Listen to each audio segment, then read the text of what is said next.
Just before I start, I want to make sure everyone can hear me at the back because it's quite noisy in here, along with the cutlery machine outside. It doesn't make it that easy to hear when you're at the back, as I've just experienced. So, can anybody not hear me? No, we're all fine. Okay, thank you for coming to this talk today. We've only got a short time, so I'm going to crack on.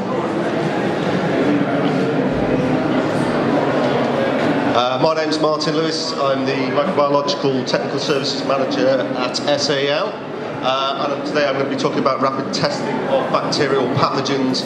Rapid testing you've probably all heard of if you're currently doing microbiological testing, but I've got something a little bit extra to go through today.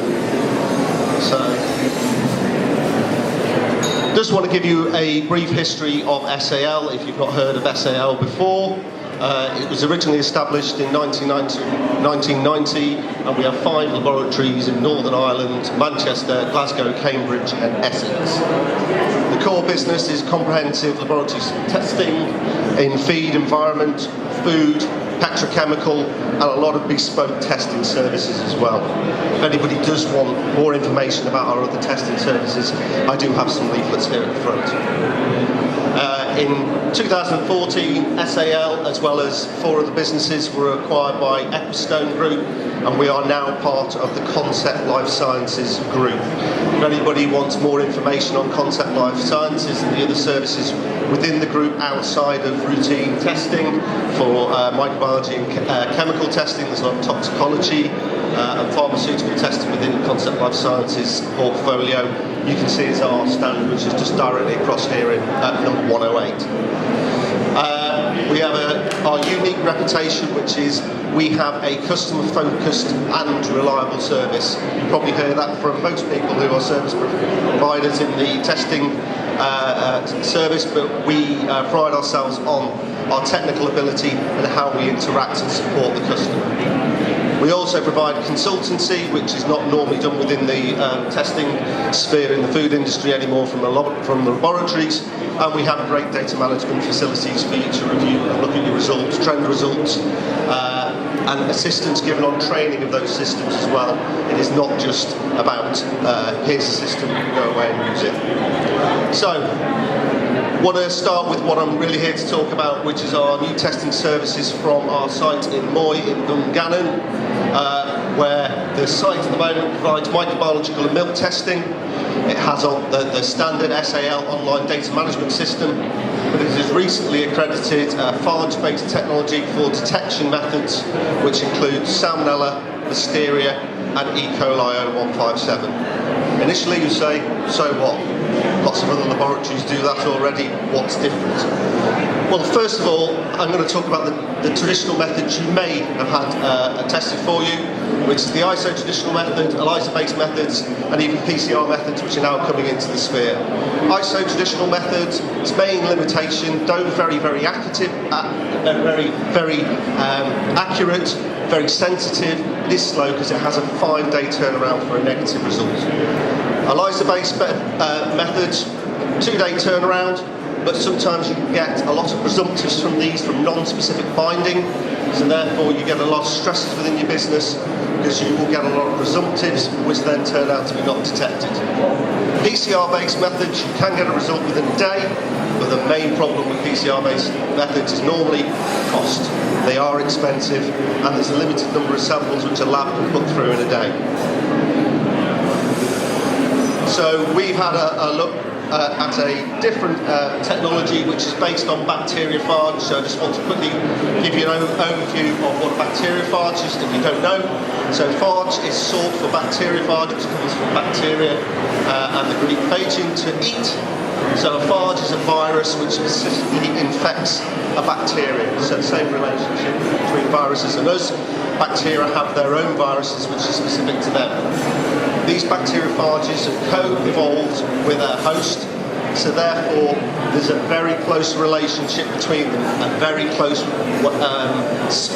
specificity between the two, both the host and the phage. And this specificity comes from the tail fibres on the phage, which binds to the bacterial cell.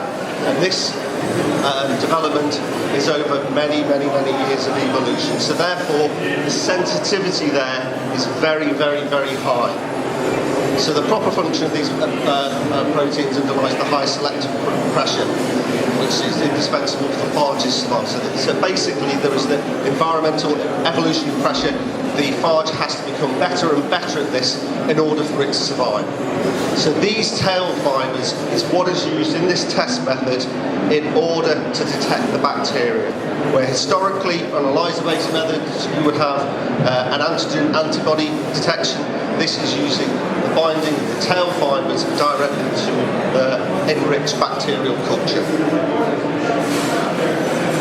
So here's just a pictorial examination of some bacteriophage on the cell of E. coli. So you can see if that's a bacterial cell, the bacteriophage are incredibly small as a side by side of the E. coli cell.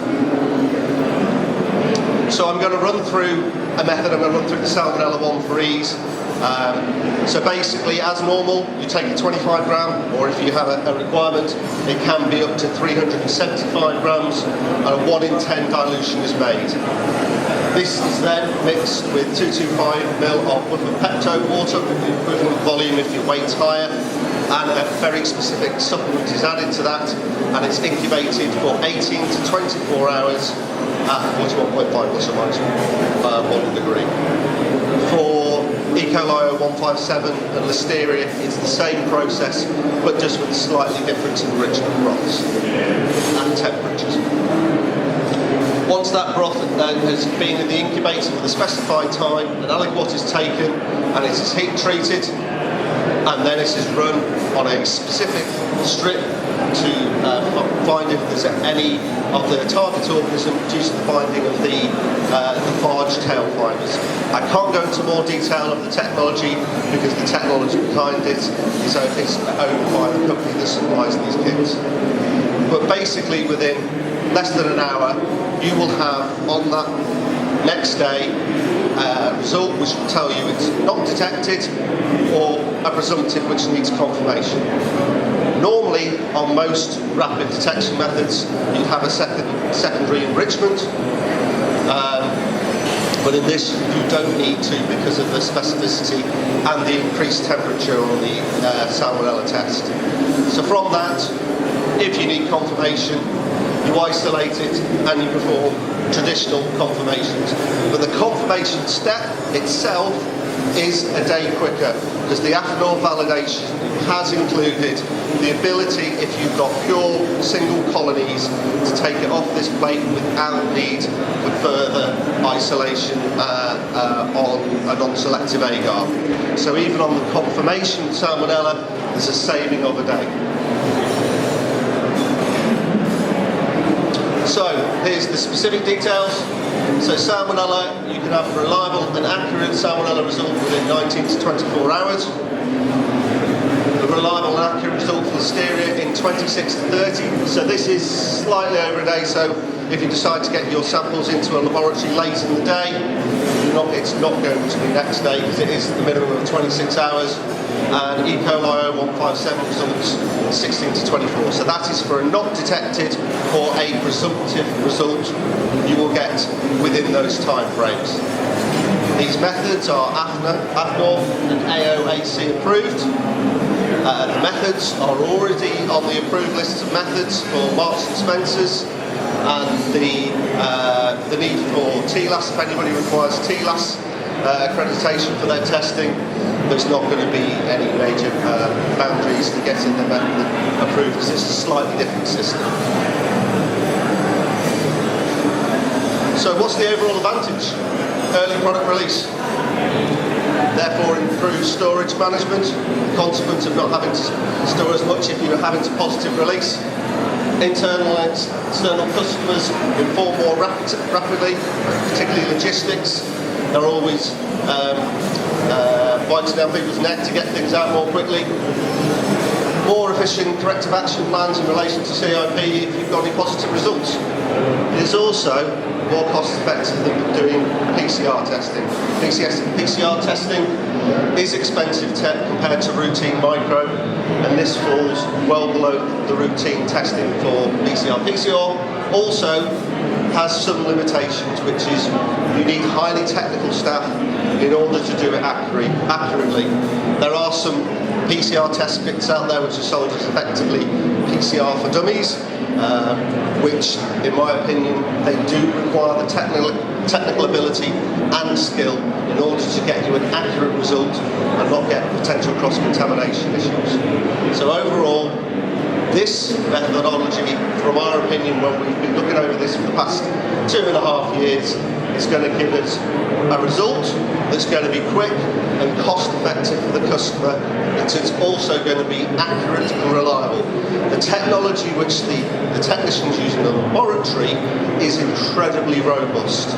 The likelihood of you making a mistake compared to, so I've used both PCR and ELISA-based methods, I am very confident in the technology that's behind it, that the likelihood of something going wrong, the likelihood of there being an analyst error is greatly reduced to the robustness of the technology which has been designed. So, we're UCAS accredited, standard segregated and restricted access. Salmonella, Listeria and E. coli 0157 are accredited. Analysis is available on most food matrices, feed and environmental swabs. The service is currently offered throughout Ireland. If there's anybody who is interested, we do have a stand directly outside this seminar room at stand 108, because at the end of the day, where you are, what your volume is, all these things have a difference on what the service would be, what the cost would be. So please do come and see us afterwards. We have put in a lot of extensive validation into the accreditation process to make sure that we have covered a large range of matrices, which we have done with a large range of the target organisms, competing organisms, and we've done it at very, very low levels so that we can be absolutely confident that the method is as good, if not better, which personally I think it is, than the other methods that are available on the market. The results that we've had, we've been able to detect in incredibly low numbers in matrices which are notoriously very hard to recover, particularly salmonella from. And then we still continue our R&D, extending the scope, because as any novel matrix comes along, or anybody comes along and says, I'm producing this, which is not something, we're adding that to our scope of accreditation. So please do discuss your product, particularly if you've got novel products, because quite often you will find if you're trying to do something novel, laboratories might not actually be accredited to test it. They might be accredited for a test, but not necessarily for your matrix. So, that is me.